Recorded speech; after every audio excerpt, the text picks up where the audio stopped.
ഗാന്ധിയെ മറന്ന, നെഹ്റുവിനെ മറന്ന കോൺഗ്രസ് ഇപ്പോൾ സവർക്കറിൽ അഭയം പ്രാപിക്കുന്ന കാഴ്ചയാണ് കാണുന്നത്. സംഘപരിവാർ പ്രത്യയശാസ്ത്രത്തിൽ അഭയം പ്രാപിക്കുകയാണ്.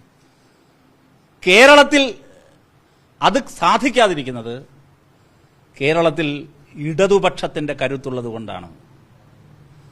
കേരളത്തിൽ ഇടതുപക്ഷം കരുത്തില്ലായിരുന്നുവെങ്കിൽ, ചോദ്യം ചെയ്യാനുള്ളൊരു ശക്തിയായി ഇടതുപക്ഷം ഇവിടെ ഇല്ലായിരുന്നുവെങ്കിൽ, കർണാടക പോലെ, ഹിമാചൽ പോലെ, തെലങ്കാന പോലെ കേരളത്തിലും ഇന്ന് വന്ദേമാതരം പൂർണ്ണമായി ആചരിച്ചേനെ. വേണ്ടി വന്നാൽ സെൻട്രൽ സ്റ്റേഡിയത്തിൽ നിന്ന് ശ്രീ വി ഡി സതീശൻ ഗണഗീതവും ഒന്ന് പാടിയേനെ. ഇടതിവിടെ ഉള്ളതുകൊണ്ടാണ്. എന്തുകൊണ്ടാണ് കേരളത്തിൽ ഇടതുപക്ഷം കരുത്തായി ഉണ്ടാകണം എന്ന് മലയാളിക്ക് ഒരിക്കൽ കൂടി മനസ്സിലാക്കാൻ കഴിയുന്ന ദിവസമാണ്. ഈ ഗാന്ധിയെ മറന്ന് സവർക്കറിൽ അഭയം പ്രാപിച്ചതിനെ കുറിച്ച് ഞാൻ പറഞ്ഞല്ലോ. കേരളത്തിന്റെ ഇന്നത്തെ മുഖ്യമന്ത്രിയുടെ ഭൂതകാലം എന്താണ്? സവർക്കറെ പോയി വഴങ്ങിയതാണ് ഭൂതകാലം. സവർക്കറുടെ മുമ്പിൽ വിളക്ക് കൊളുത്തിയതാണ് അദ്ദേഹത്തിന്റെ ഭൂതകാലം. അതൊക്കെ എന്തുകൊണ്ട് സംഭവിക്കുന്നു എന്ന് ചോദിച്ചാൽ പൊളിറ്റിക്കൽ ക്ലാരിറ്റി ഇല്ലാത്തത് കൊണ്ടാണ്. പിന്നെ കേരളത്തിൽ ആ കാർഡ് ഇറക്കിയാൽ ചിലവാകില്ല. കേരളത്തിലെ ഇടതു മതേതര ബോധം ശക്തമാണ്. അതിൽ ഇടതുപക്ഷത്തിന് വലിയ ചോദ്യം ചെയ്യൽ ശക്തിയുണ്ട്. ഇടതുപക്ഷം കരുത്താണ്. അതുകൊണ്ട് ഇപ്പോൾ തൽക്കാലം കാക്കി ട്രൗസർ പുറത്ത് കാണിക്കാൻ മടിച്ചു നിൽക്കുന്നു എന്ന് മാത്രമേ ഉള്ളൂ. അതാണ് അതിന്റെ കാര്യം.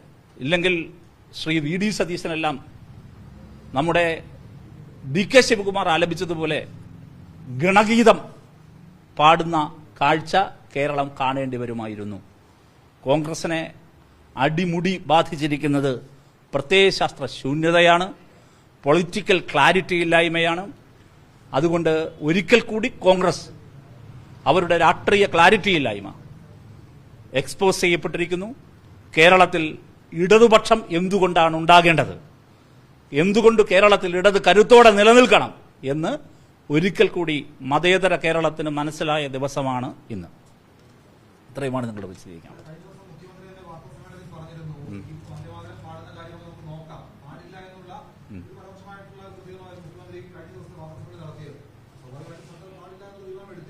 എടുത്തിരുന്നു. എന്തുകൊണ്ട് എടുത്തു? കേരളത്തിലെ ഇടതുള്ളത് കൊണ്ട്. എന്തുകൊണ്ട് ഇതേ മുഖ്യമന്ത്രി, ഇതേ പാർട്ടിയിലുള്ള കർണാടകയിൽ എടുത്തില്ല? എന്തുകൊണ്ട് തെലങ്കാനയിൽ എടുത്തില്ല? എന്തുകൊണ്ട് ഹിമാചലിൽ എടുത്തില്ല? എന്തുകൊണ്ട് ശ്രീ വി ഡി സതീശൻ അതിന് നിർബന്ധിതനായി എന്ന് ചോദിച്ചാൽ, ഇതേ ശ്രീ വി ഡി സതീശന്റെ സത്യപ്രതിജ്ഞാ ചടങ്ങിൽ എന്ത് സംഭവിച്ചു? പോട്ടെ, ചീഫ് സെക്രട്ടറി ഉത്തരവ് കൊടുത്തില്ലേ?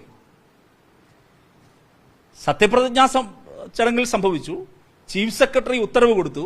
അതിന്റെ എല്ലാം പശ്ചാത്തലത്തിൽ ശക്തമായ പൊതുബോധം ഇവിടെ ഉയർന്നു വന്നില്ലേ?